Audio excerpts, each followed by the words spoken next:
आदमी की सैलरी किस बेस पे तय होती है इसमें, और वस्तु की कीमत किस बेस पे तय होती है? तो आपको मालूम नहीं होगा, जिनको मालूम नहीं है उनको मैं बता दूं। दो आदमी मांडवाली करते हैं आपस में। तो छोटे से उदाहरण से देता हूँ। जब आपको कोई अपने घर का काम करवाना होगा तो लेबर लेने जाते हैं ना, लेबर शॉप पे, तो वहां आप जाते हैं। तो वहां लेबर बोलती है, जब आप बोलते हैं कि भाई हमें दो लेबर, चार लेबर चाहिए, तो वो आपके सामने आ जाती है। आप पूछते हो कितने पैसे चाहिए, तो मान लिया लेबर ने बोल दिया कि भाई जो लेबर है वो 400 रुपये लेगी डेली के, और जो मिस्त्री है वो 600 रुपये लेगा या 700 रुपये लेगा। मैंने जब पिछली बार काम कराया था तो ये रेट था उनका। हाँ, 400 700, 400 रुपये लेबर, और ये उनका है जो दिहाड़ी मजदूरों का मतलब, जब 2 4 दिन के लिए आप लेके जाते हैं तब के लिए, नहीं तो उन्हें इतने नहीं मिलते। अगर वो किसी ठेकेदार के अंडर में काम कर रहे हैं तो ये 150 200 रुपये हो जाते हैं दिन के। और वो ये है कि 15 20 दिन 30 दिन का काम दिला देते हैं। तो 400 700 रुपये वो आके बोलेंगे, फिर आप बोलोगे कि नहीं भाई मैं 400 700 में नहीं लेता, मैं तो 250 रुपये दूंगा लेबर को, और 500 रुपये दूंगा या 450 रुपये दूंगा मिस्त्री को, है ना? ऐसे मांड वाली करते हैं। अब क्योंकि वो बहुत लेबर खड़ी है और बहुत मिस्त्री खड़े हैं, तो वो जब जाने लगता है उनको छोड़ के, तो जो और दूसरे हैं, क्योंकि उनको पता है कि अभी बस और 1 घंटे लोग आएंगे यहाँ लेने, उसके बाद कोई नहीं आएगा, फिर हमें घर में ऐसे ही जाना पड़ेगा। तो बेचारे कुछ लोग तैयार हो जाते हैं कि चलो हम तैयार हैं 250 रुपये में चलने को। ऐसे लोगों की वैल्यू तय होती है। ये कोई समझदारी का तरीका है क्या? ये कोई पढ़ा लिखा तरीका है क्या? मुझे बताओ। ये पढ़ा लिखा तरीका है? ये सीधा शोषण हो रहा है, सीधा। तो शोषणकारी अर्थशास्त्र पढ़े लिखों का अर्थशास्त्र हो सकता है क्या? वस्तुओं की कैसी वैल्यू होती है? जिस चीज की मांग बढ़ जाएगी और आपूर्ति घट जाएगी तो वो चीज महंगी हो जाती है। बताइए। जिसकी मांग घट जाएगी और आपूर्ति बढ़ जाएगी वो चीज सस्ती हो जाती है।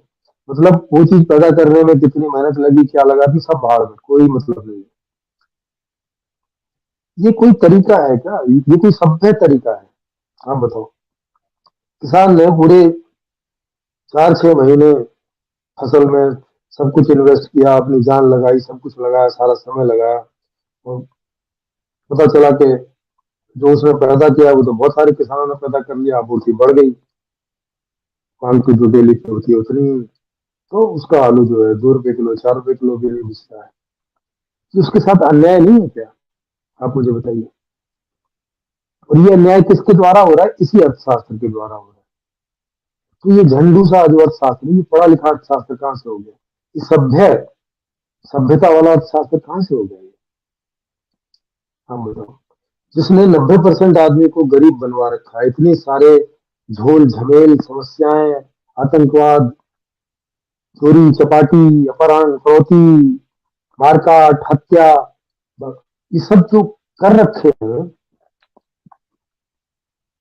ये समझदारी का अर्थशास्त्र हो सकता है क्या? इसे शास्त्र भी बोल सकते हैं क्या? अर्थशास्त्र। इसमें कहाँ अर्थ है? बताइए। ना इसमें कहीं अर्थ है, ना कहीं शास्त्र है।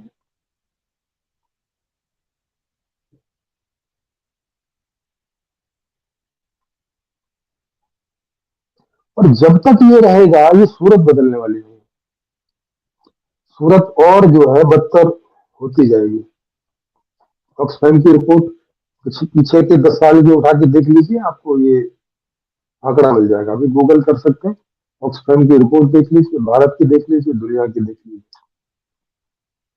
दुनिया का ये 2019 का आंकड़ा था कि 82% इनकम पूरी दुनिया में 1% आदमी के पास जा रही थी पूरी दुनिया में।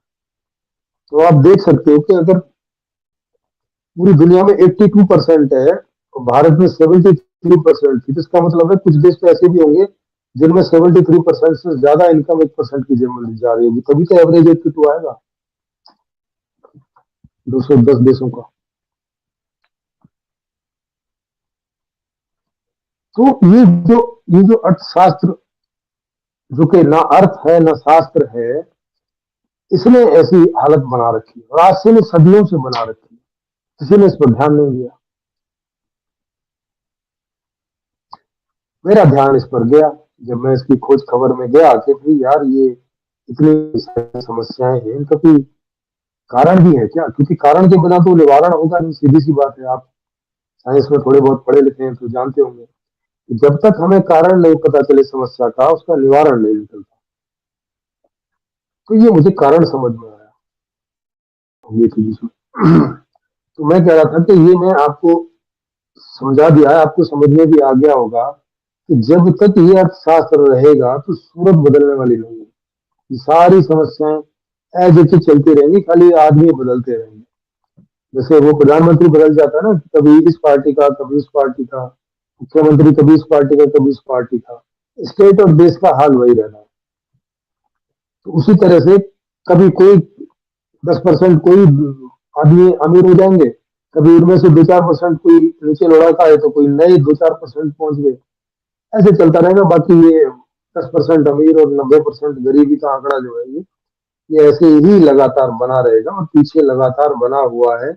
गूगल करके आप देख सकते हो, उसमें उनकी रिपोर्ट निकाल के देख सकते हो, उसमें आपको दिख रहा है। अपने अनुभवों से भी आप जानते होंगे, अपने आसपास भी देखते होंगे कि आपके आसपास कितने लोग अमीर हैं। तो पूरे देश का हिसाब किताब लगा सकते हैं, गाँव गाँव इत्यादि सबका। तो इसका मैंने फिर जो है समाधान भी बताया। तो मैंने शायद 5वें में या छठे एपिसोड में या 5वें एपिसोड में इसका मैंने समाधान आपको बताया है कि इसका क्या समाधान है। तो मैंने एक नया अर्थशास्त्र दिया जिसमें अर्थ भी है और शास्त्र भी है, और पढ़ा लिखा है, सभ्य है, समझदार है। कैसे समझदार है कि वो 100 के 100% लोगों को अमीरी जैसा जीवन देता है। माने देगा, अभी देता है तो बोलना ठीक नहीं है क्योंकि अभी तो लागू ही नहीं हुआ है। लेकिन हम उसे बुद्धि से जितना समझ सकते हैं उतनी समझ से आपको समझ में आएगा कि वो 100 के 100% लोगों को एक अमीरी से भी ज्यादा अच्छी जिंदगी देने देने में सफल होगा। और समस्याएं कोई भी पैदा नहीं होंगी, क्योंकि सारी समस्याएं तो गरीबी की पैदा हो रही है ना। अगर हर आदमी को अमीरी जैसी जिंदगी मिल जाए जन्म से लेके और मरने तक,